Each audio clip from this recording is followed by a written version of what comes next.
Bonsoir à tous et bienvenue aux 20h de la télévision du Burkina. Voici les titres.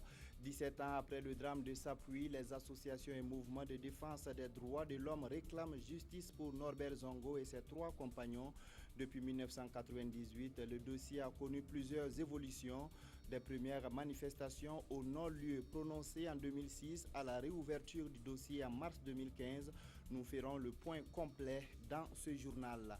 Roch Marc-Christian Kaboré remercie les organisations de la société civile pour leur mobilisation et leur engagement en faveur de la démocratie. Rencontre mise à profit par les OSC pour présenter leurs doléances au nouveau président. Et puis 87 personnes ont été tuées hier à Bujumbura, la capitale du Burundi. Selon les autorités, les corps sont ceux des rebelles qui ont attaqué des camps militaires. Le Conseil de sécurité de l'ONU a condamné ces violences. On commence ce journal par la commémoration du 17e anniversaire du journaliste d'investigation Norbert Zongo et de ses 3 compagnons d'infortune tués le 13 décembre 1998.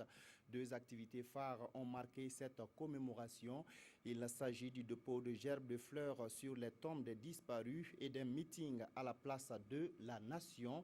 Le collectif des organisations démocratiques de masse, des partis politiques et la coalition nationale de lutte contre la vie chère, la corruption, la fraude, l'impunité et pour les libertés ont souhaité vivement que la lumière soit faite sur la mort de Norbert Zongo et de ses 3 camarades. Le point avec Frédéric Étienne Bassenga.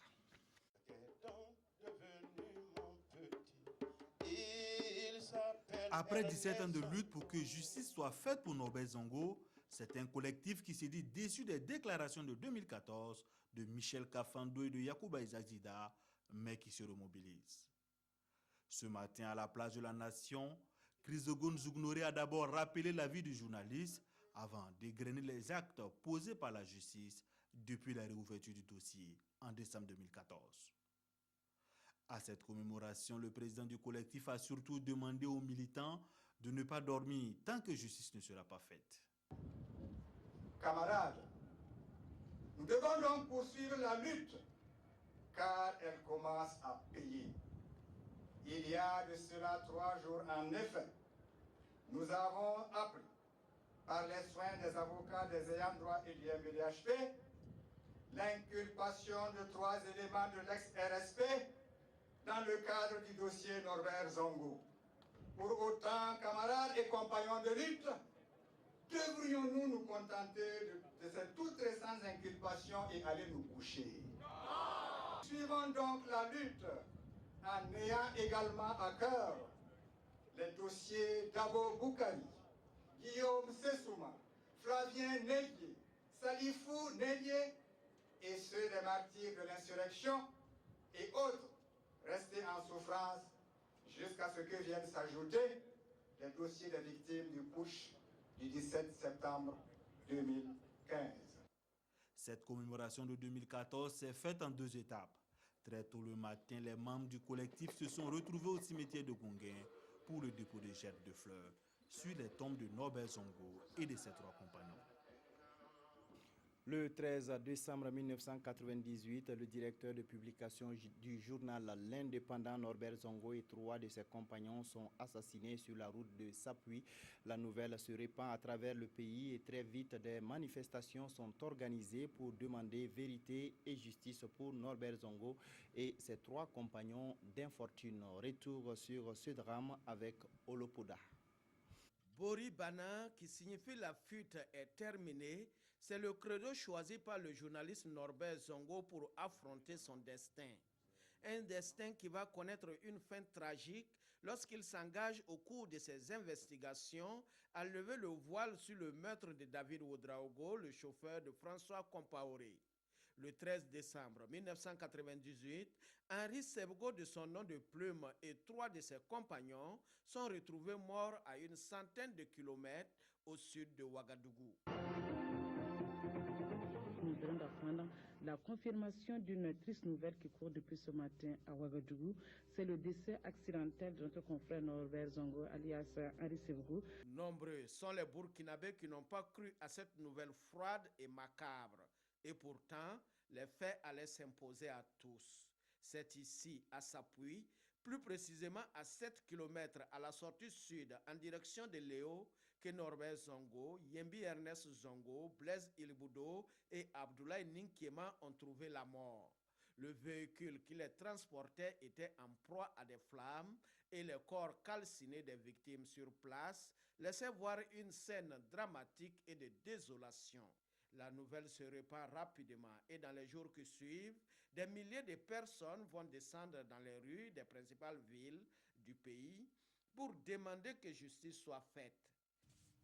Nous avons lu avec attention dans la presse de ce jour la déclaration du groupe du 14 février relative aux circonstances de la mort du directeur de publication de l'hebdomadaire L'Indépendant.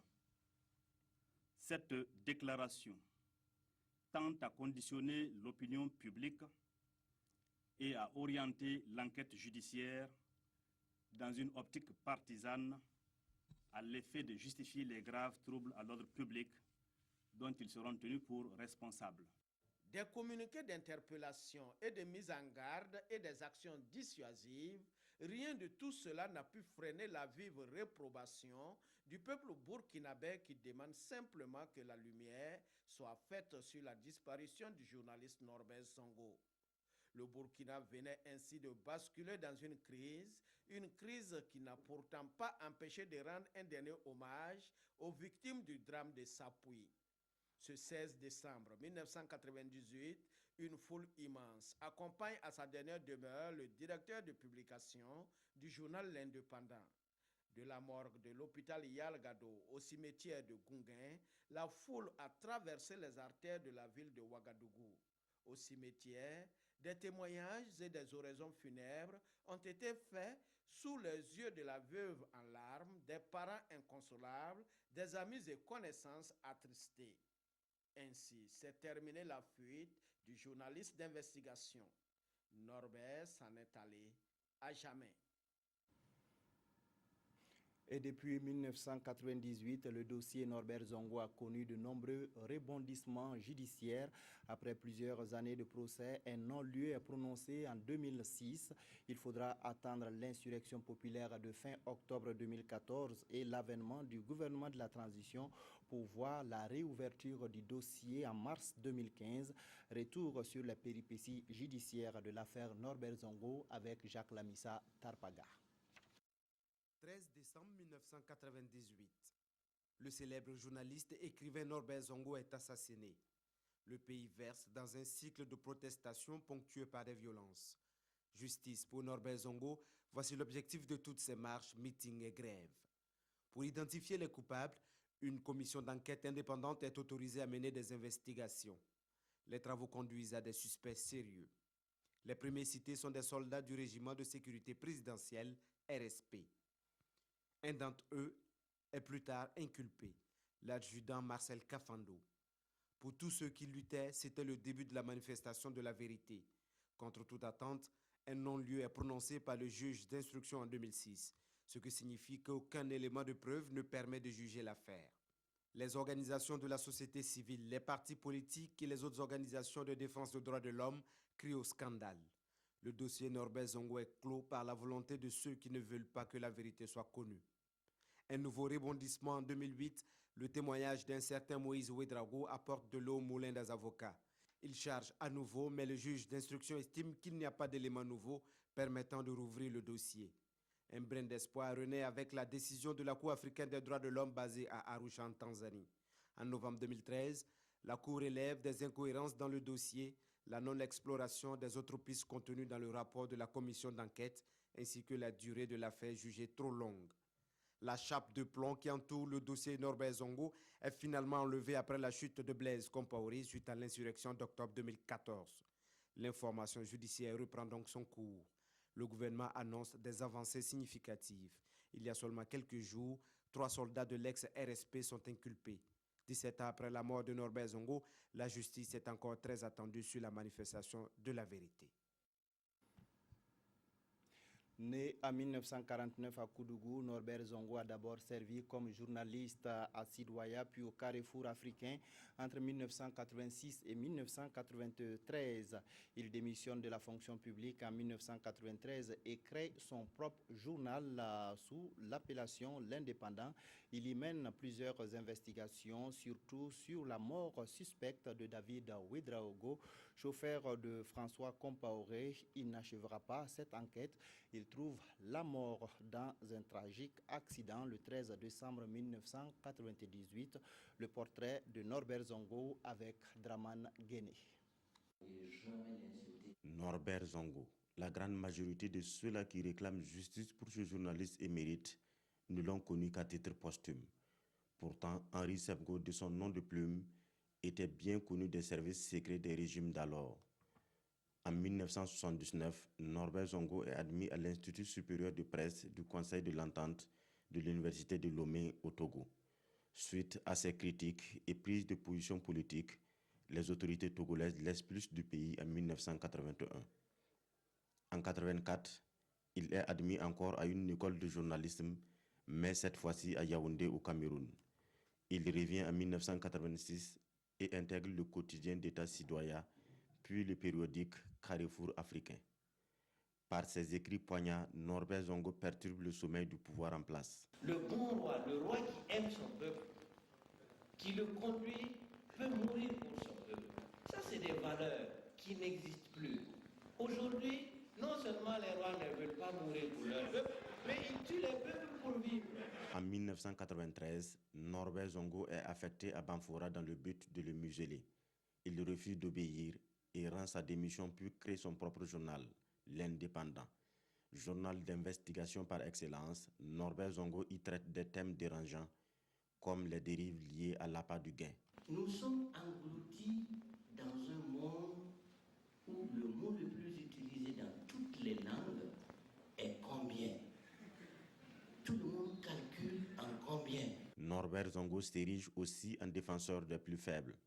Dans les colonnes de l'Indépendant, comme dans ses deux romans, Le parachutage et Rukbenga, Norbert Zongo dépeint une société africaine marquée par la corruption et le détournement des biens publics. Si vous n'avez pas mangé, il y a deux solutions.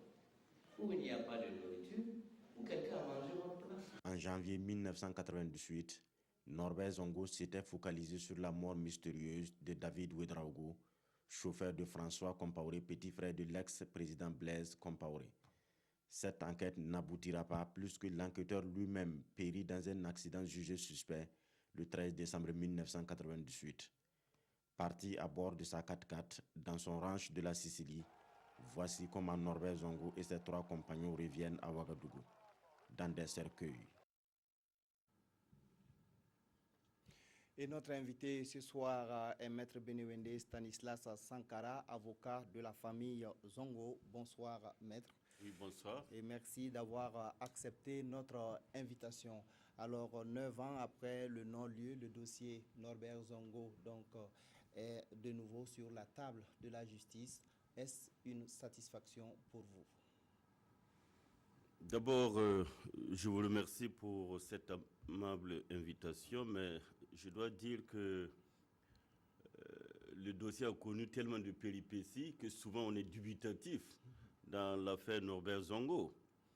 Seulement, il faut reconnaître que depuis le 8 avril 2015, à la faveur de l'insurrection, à la faveur de la découverte d'un certain nombre de pièces, à la faveur également de la désignation d'un autre cabinet d'instruction, ce dossier, en tout cas, a connu ces derniers moments une avancée notable, puisque nous avons déjà des inculpations, nous avons des auditions qui se poursuivent, nous avons également des objets qui ont été placés sous scellé, ce qui indique des pistes assez sérieuses pour la manifestation de la vérité. Donc, après le non-lieu, la première victoire, c'est que la Cour africaine des droits de l'homme et des peuples de Arusha a remis en cause cette décision qui était un déni de justice. Donc, je peux parler quelque part de satisfaction. D'accord. Alors, ces derniers jours, on a parlé de l'inculpation de 3 militaires de l'ex-RSP. Alors, au-delà donc de ces militaires, est-ce que des noms de commanditaires ont été cités? Pour le moment, c'est assez prématuré. Mais il faut souligner que ces noms qui ont été cités sont des soldats du régiment de sécurité présidentielle. Et quand on parle du régiment de sécurité présidentielle, c'est un régiment qui a un commandement. Est-ce que ces soldats ont obéi à un ordre de leur commandement? Toutes ces questions devraient être élucidées par le juge d'instruction. Et je crois que c'est le sens aussi des auditions qui sont en train de s'opérer. Et je pense aussi que l'occasion viendrait de pouvoir faire un point exhaustif sur les inculpations. Mais je pense à ce stade-là qu'on doit pouvoir s'en tenir aux 3 noms qui ont été cités. Justement, est-ce que après toutes ces péripéties, vous avez encore foi à la justice? Ah, tout à fait, tout à fait. Nous sommes face à une instruction plus que jamais très sereine. Ce d'autant plus qu'il n'était pas évident d'avoir des mandats de dépôt. Ces 3 inculpés sont sous mandat de dépôt. Et je pense que les éléments d'information qui sont à notre possession depuis le 10 décembre, où le juge d'instruction nous a reçus et nous a fait le point de ce dossier, nous pouvons dire en tout cas que l'évolution de cette affaire nous conduira indubitablement vers la manifestation de la vérité. Alors le gouvernement annonce des indemnisations pour les ayants droit donc, de l'affaire Norbert Zongo et d'autres personnes donc, qui sont concernées. Alors est-ce que vous avez été touché par cette décision? Oui, je dirais comme les militaires affirmatifs. J'ai reçu une lettre officielle de l'agent judiciaire du Trésor qui m'informe et d'ailleurs qui me transmet aussi un avis de crédit pour dire que la somme de 233 millions environ a été domiciliée dans un compte CARPA au titre de l'indemnisation des ayants droit et du MBDHP qui se sont constitués partie civile devant la Cour africaine des droits de l'homme et des peuples. D'accord. Alors le Burkina Faso va changer de régime dans quelques jours, dans quelques semaines, avec un nouveau président élu. Alors vous êtes serein toujours après donc, ces élections? Vous pensez que le dossier va se poursuivre plutôt après la fin de la transition? Je crois que l'obstacle politique, si on doit parler d'obstacle politique, a été levé.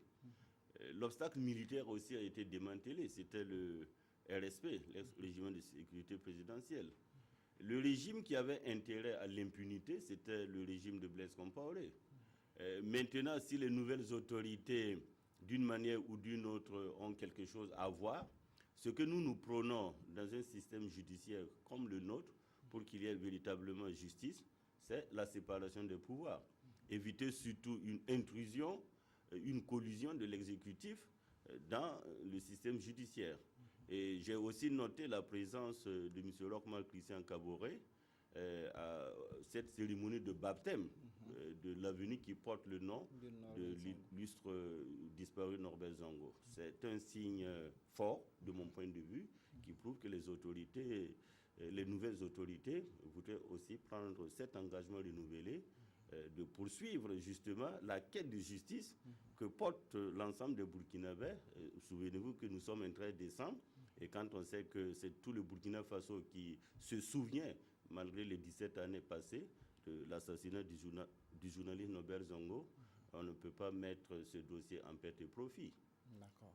Merci beaucoup, Maître Benewende Stanislas Sankara, d'être venu sur notre plateau ce 13 décembre pour répondre à toutes ces interrogations. La suite du journal, avant de poursuivre, sachez, nous l'avons abordé tout à l'heure, que dans un communiqué rendu public aujourd'hui, le gouvernement indique que 233 135 409 francs CFA ont été débloqués au titre de l'indemnisation des réquérants dans l'affaire ayant droit de feu Norbert Zongo, Abdoulaye Nikiema, dit Ablassé, Ernest Zongo, Blaise Ilboudo et le MDHP qui étaient partie civile dans ce dossier. Tout autre chose à présent, après les élections présidentielles et législatives du 29 novembre, le président élu dit merci aux organisations de la société civile pour leur engagement en faveur de la démocratie. La rencontre entre Roch-Marc Christian Kaboré et les OSC a eu lieu au Sénaza à Ouagadougou. Les leaders d'associations et de mouvements ont présenté au nouveau président les préoccupations qui sont les leurs.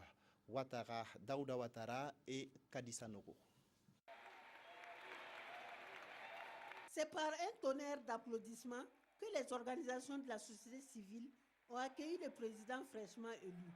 Roch-Marc Christian Kaboré est venu remercier les organisations de la société civile pour toutes les luttes qu'elles ont menées pour la liberté et la démocratie.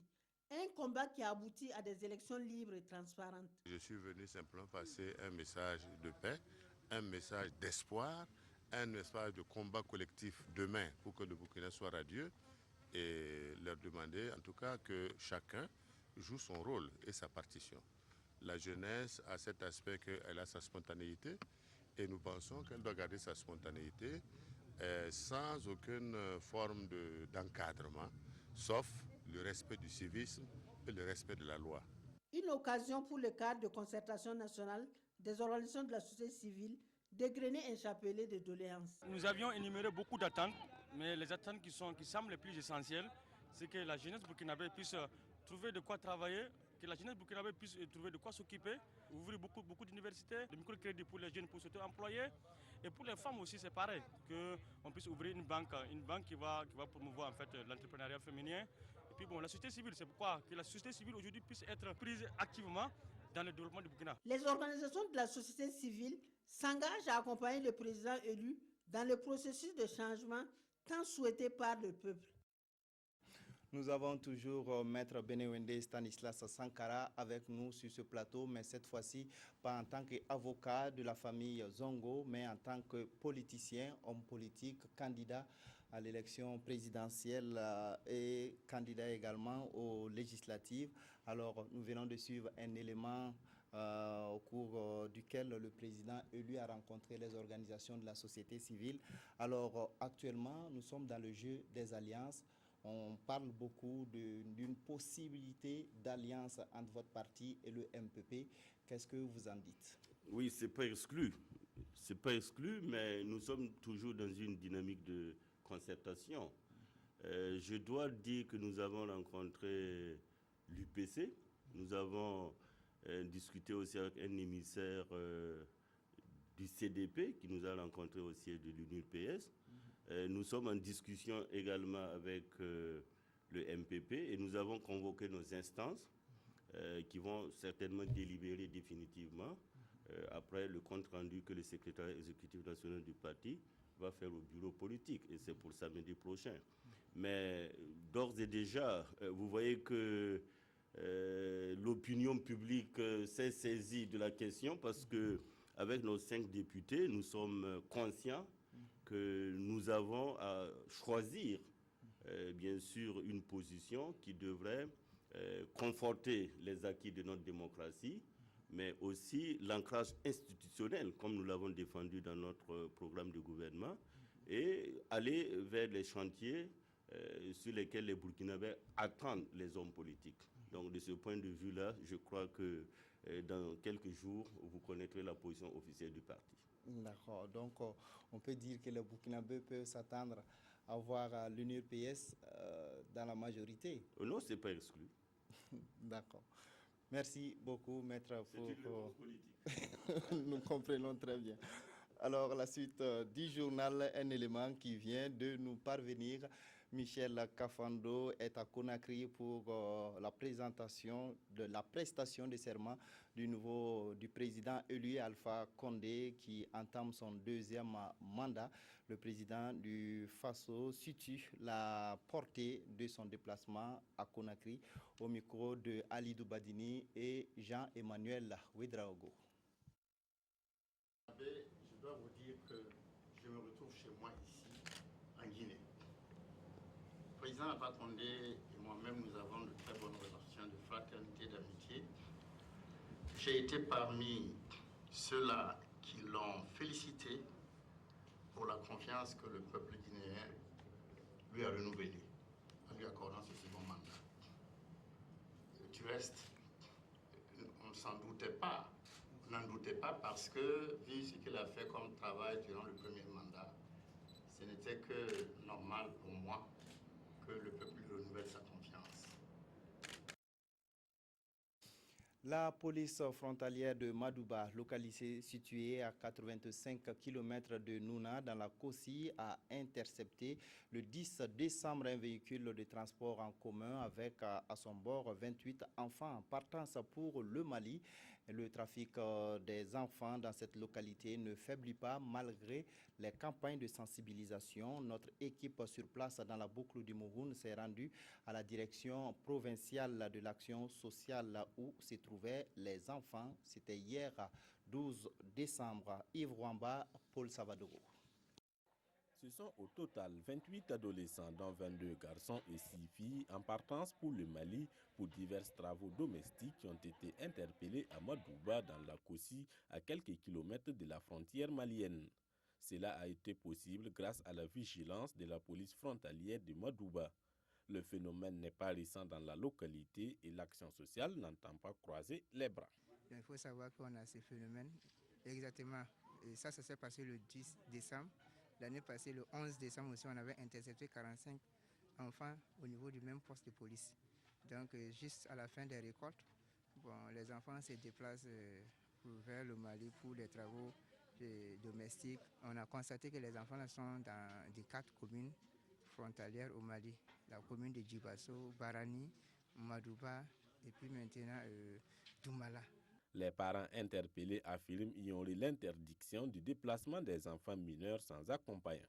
On a pensé tout de suite après les travaux champêtres, les enfants peuvent aller se débrouiller, chercher un peu d'argent. Et là, vers l'hivernage, maintenant, ils vont revenir. Voilà, bon, c'est à travers ici, maintenant vos explications que nous avons reçues ici, que nous avons su qu'un enfant ne doit pas voyager comme ça. Ce qui est sûr, on sait qu'on ne peut plus permettre à nos enfants de partir comme ça. La majorité de ces adolescents sont analphabètes. Seule une, Sidonie Koïta, a le niveau 4e. À présent, l'action sociale de Nouna s'attelle au retour effectif de chacun de ces adolescents dans leurs familles respectives. Le ministère de la Justice, des Droits humains et de la promotion civique a élaboré un guide de prévention et de gestion des conflits communautaires. Les membres de l'Observatoire de la boucle du Mouhoun se sont appropriés le document à travers une formation. Christophe Traoré, Paul Savadogo. Outiller les membres de l'Observatoire du contenu du guide de prévention et de gestion des conflits communautaires dans la boucle du Mouhoun, c'est l'objectif de cet atelier de 72 heures. À travers des communications et des échanges, les participants se sentent prêts à relever les défis. Au Mouhoun, ici, nous savons ce qui se passe. Évidemment, les choses n'ont pas la même nature, mais tout ça empoisonne la communauté, n'est-ce pas? Qu'au sortir de cet atelier, on serait un peu plus grandi. La création de l'Observatoire national de prévention et de gestion des conflits communautaires répond au souci du gouvernement à promouvoir la paix. L'objectif visé par cet atelier est de permettre à l'ensemble des acteurs de pouvoir mutualiser leurs efforts dans la réflexion en vue de dégager des mesures, des propositions allant dans le sens de la prévention et de la gestion des conflits communautaires. C'est une initiative louable du gouvernement. Il faut saluer vraiment cette vision du gouvernement qui a très vite perçu qu'il faut vraiment prendre le taureau par les cornes et pouvoir ensemble mobiliser les acteurs et surtout écouter tout le monde. Après la région de la boucle du Mouhoun, ce sont les régions du sud-ouest, du centre-nord et du Sahel qui accueilleront la délégation du ministère en charge des droits humains. La 5e édition des 1000 d'or de Ouagadougou a été remportée par la réalisatrice Madeleine Wayak Pambé. Les 1000 d'or récompensent le meilleur documentaire africain qui traite d'une thématique liée à la recherche scientifique. Ibrahim Sombier, Monkoun Dabiré. Madeleine Wayak Pambé, lauréate de la 5e édition des Miss d'or de Ouagadougou. Un prix qui récompense les meilleurs films documentaires scientifiques. Pour sa pertinence, son originalité et son approche scientifique, la réalisatrice a séduit le jury par son film. Regard de femme, chef d'un ménage dans la ville de Ouagadougou.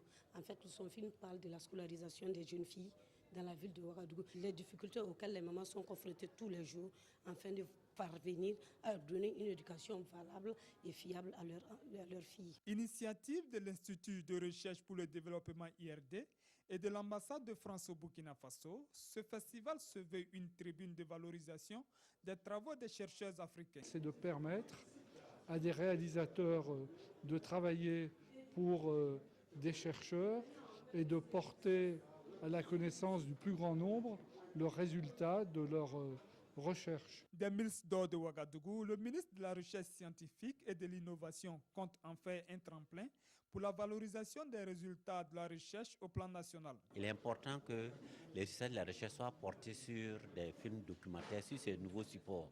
C'est pourquoi nous soutenons cette initiative et nous espérons que ça va gagner de l'ampleur. À l'image du FESPACO, ce festival a pour vocation de se positionner comme la plate tournante de la vulgarisation des résultats de la recherche en Afrique.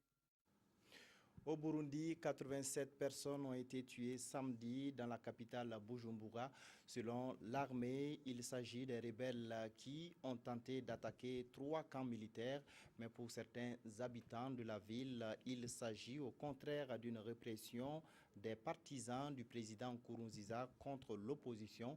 Le Conseil de sécurité de l'ONU a condamné ces violences les plus graves au Burundi depuis le coup d'État manqué du mois de mai.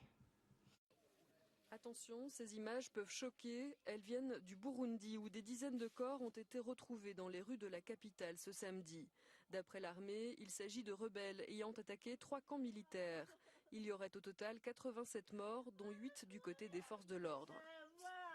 Mais pour certains habitants de Bujumbura, il s'agit au contraire d'une répression aveugle des partisans du président Nkurunziza contre l'opposition. J'ai vu des policiers qui demandaient à un groupe d'hommes de s'arrêter, dit cette femme. Les hommes ont eu peur et se sont mis à courir. Les policiers leur ont alors tiré dessus. À ce moment-là, notre fils a essayé de fermer la porte. Les soldats l'ont repéré et lui ont tiré dessus. Le Conseil de sécurité de l'ONU a condamné ces violences les plus graves au Burundi depuis le coup d'État manqué du mois de mai. Le pays est en crise depuis la fin avril, depuis que Pierre Nkurunziza a décidé de rester à la tête du Burundi. Les Français ont voté ce dimanche pour le second tour des élections régionales. À midi, le taux de participation était supérieur à celui du premier tour, particulièrement dans les régions où le Front National était arrivé en tête au premier tour. Marine Le Pen, Nicolas Sarkozy et François Hollande ont tous voté ce matin dans leurs fiefs respectifs. Les Français se déplacent en plus grand nombre que dimanche dernier pour le second tour des élections régionales. À midi, le taux de participation était supérieur d'un peu plus de 3 points par rapport à la semaine dernière. C'est dans les régions où le Front National a le plus de chances de l'emporter que l'augmentation est la plus sensible, plus 4% en Bourgogne-Franche-Comté et plus 4,5% en Provence-Alpes-Côte d'Azur, où la nièce de Marine Le Pen a obtenu plus de 40% des suffrages au premier tour, devançant de 14 points son adversaire de droite. La présidente du Front National a obtenu un score similaire dans la région Nord-Pas-de-Calais-Picardie. Tous les sondages de l'entre-deux tours ont prévu la défaite des candidats d'extrême droite, mais l'écart est parfois faible et se situe dans la marge d'erreur. Nicolas Sarkozy, le président du parti Les Républicains, a voté dans le 16e arrondissement de Paris, en Île-de-France, où droite et gauche sont au coude à coude. La droite devrait l'emporter dans au moins la moitié des 13 régions françaises, profitant du retrait des candidats de gauche dans le Nord-Pas-de-Calais-Picardie et en Provence-Alpes-Côte d'Azur pour empêcher une victoire du Front National. Quant aux socialistes au pouvoir, ils devraient gagner entre 3 et 7 régions sur 13. L'issue du scrutin est donc très incertaine. Nul ne sait si la participation en hausse correspond à une mobilisation de l'électorat pour faire barrage à l'extrême droite. Là, je suis sûr. À voter. Merci. Et puis sachez que selon les estimations de l'Institut IFOP, le Front National en tête au premier tour n'a remporté aucune région. Nous reviendrons dans nos éditions de demain sur ces élections régionales en France. Et puis nous sommes dimanche et comme chaque dimanche, nous recevons le service sport pour l'actualité sportive de la semaine. Et ce dimanche, nous sommes avec Jérôme Tendrewego. Bonsoir Jérôme. Bonsoir Abba Kassayon. Alors l'actualité ce week-end a été dominée par la 3e journée du championnat national de football. Oui, 3e journée qui s'est achevée cet après-midi même au stade, le désormais stade du docteur Issoufou Joseph Konombo, avec le match au sommet de cette 3e journée IFO USFA. On va voir les réalisations avec la régie. Donc si la régie permet, on verra cette opposition, ce coup franc à la 18e minute, bien enveloppé par Adama Zerbo, qui ouvre le score pour l'étoile filante de Ouagadougou. Vous allez le voir sur le ralenti, c'est très bien tiré. Il arrive à contourner le mur et le gardien avec, et il trouve le 4, 1-0. Adama Zerbo, donc, qui ouvre le score pour les faux. Et tout de suite après, 2 minutes seulement après, soit à la 20e minute, on va voir ce ballon partir de la moitié du terrain de l'étoile filante de Ouagadougou, une longue balle et une course de Ousmane Konvolbo, beau contrôle de la poitrine et encore de la même manière, bien enveloppé. On va continuer avec la régie, si vous permettez. On va voir le 3e but de l'EFO. C'est l'œuvre de Francis Kaboura à la 30e minute. On va continuer à Bakar Sayon. À la mi-temps déjà, l'EFO menait 3-0 et ce n'est qu'à la 82e minute que Mikaël Dramé va offrir la réduction à l'USFA, score final 3-1. Mais il faut dire que 6 matchs se sont joués samedi. Pour l'essentiel, on a le BPS qui est allé s'imposer donc à l'ASFB 1-0. C'était au stade Wobi de Bobo Dioulasso. Un nul blanc entre l'AS Sonabel et votre club Lusco. C'était ici à Ouagadougou. Et Uzi Banqui Sport 0-0 également à Waïguya. La GEB est venue arracher le point du match nul devant l'Aspa Yenenga au stade du 4 août grâce à son meilleur buteur. 4 buts en 3 matchs, Ismaël Karambiri, donc, qui arrache l'égalisation sur penalty dans les ultimes secondes. C'était au stade du 4 août en première opposition. En seconde opposition, COSAF a battu le champion en titre, 1-0. Et COSAF est en tête du championnat, du classement avec 7 points plus 3. 7 points partagés avec le RCK, donc il y a 7 points également. RCK qui est venu à bout de Majestic, qui signe donc 1-0. BPS également à 7 points. Rappelons que vendredi, en match avancé, l'USO et le Santos étaient séparés 2-2, 2 buts partout. Alors, il y avait également du basketball au programme. Voilà, on va dire que c'était donc les championnats nationaux parce qu'il y en a eu jusqu'à 4 du côté de Bobo Dioulasso hier samedi. Minime filles, garçons, puis cadettes et cadets. Minime filles, AS LBK a trébuché 29-31 devant le RCB. Chez les garçons, dans cette même catégorie, l'USFRAN a obligé Tampouille Lakers à plier les Chines 57-47. Il y a eu un non-match entre les filles de l'AS LBK victorieuse devant l'USFRAN 65-0. C'est du basketball. En revanche, les cadets de l'USFRAN ont remporté le titre 55-40 face à l'AS Sonabi. D'accord. On finit avec la petite reine. Oui, avec le Grand Prix des engagements nationaux couru ce matin même sur le boulevard Charles de Gaulle à Ouagadougou. Victoire de Yakuba Yamero de l'AS de l'AJCK à la vitesse de 38-139 km/h. Et si vous permettez, Sayon, on va terminer avec la CAN U23 disputée qui s'est jouée au Sénégal. La finale opposait l'Algérie au Nigeria. Le Nigeria est vainqueur 2-1. Et le match de classement a opposé le pays hôte, le Sénégal, donc à l'Afrique du Sud. 0-0 à l'issue du temps réglementaire et 3 tirs au but à 1 pour les Sud-Africains qui vont accompagner les 2 finalistes à Rio en 2016 pour les Jeux Olympiques. Merci à vous, Jérôme Tendrewego, pour toutes ces informations. Et puis tout à l'heure, à 21h, la RTB vous propose un plateau spécial à Norbert Zongo pour discuter en long et en large de ces dossiers épineux. Nous avons en direct Fousseni Kindo qui va animer ce grand plateau pour vous. Bonsoir Fousseni. Aboubakar Sayon, bonsoir. Alors, est-ce que tout est fin prêt et qu'est-ce que les téléspectateurs vont pouvoir voir ce soir pendant ce plateau spécial? Merci de nous rejoindre ici au studio production de la RTB. Effectivement, sur le coup de 21h, nous allons proposer à nos téléspectateurs une soirée de souvenirs et d'hommage à Norbert Zongo. 17 ans après, on ne sait pas jusqu'à présent qui a tué, qui a ordonné de tuer et qui est l'instigateur et à qui profite le crime. Et donc, ce soir, donc, c'est une soirée de souvenirs, d'hommage. Nous allons revenir sur les images de la disparition de notre confrère en 1998, les images qui ont suivi l'enterrement de Norbert Zongo, mais également nous allons parler de la mobilisation après la disparition de Norbert Zongo, tout ce qui a concerné les protestations, les manifestations. Nous allons nous remémorer de tout cela au cours de ce plateau spécial.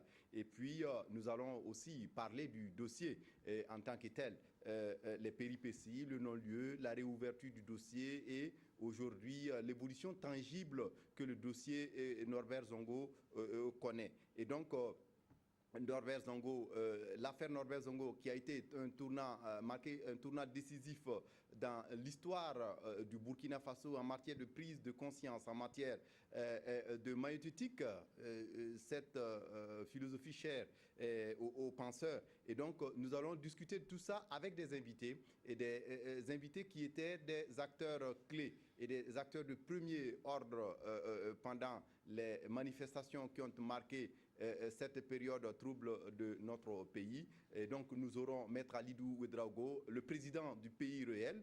Il sera là pour témoigner, pour se souvenir de ces événements malheureux qui ont marqué le Burkina Faso. Nous aurons également Maître Sankara qui était avec vous tout à l'heure. Il viendra nous parler du volet judiciaire, d'autant plus qu'il est l'avocat de la famille Zongo.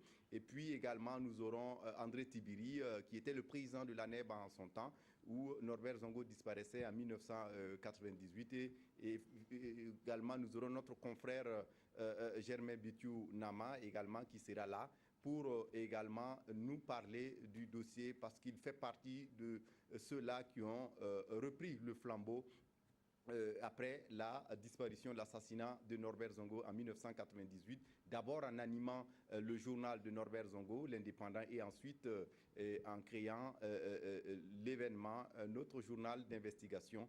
Et donc ce soir, donc, je donne rendez-vous aux téléspectateurs de la RTB sur le coup de 21h pour cette soirée de souvenirs et d'hommage. Merci Fousseni Kindo. Le rendez-vous, je l'espère, est pris pour les téléspectateurs. Ainsi s'achève cette édition. Merci de nous avoir suivis. Restez en compagnie de nos programmes.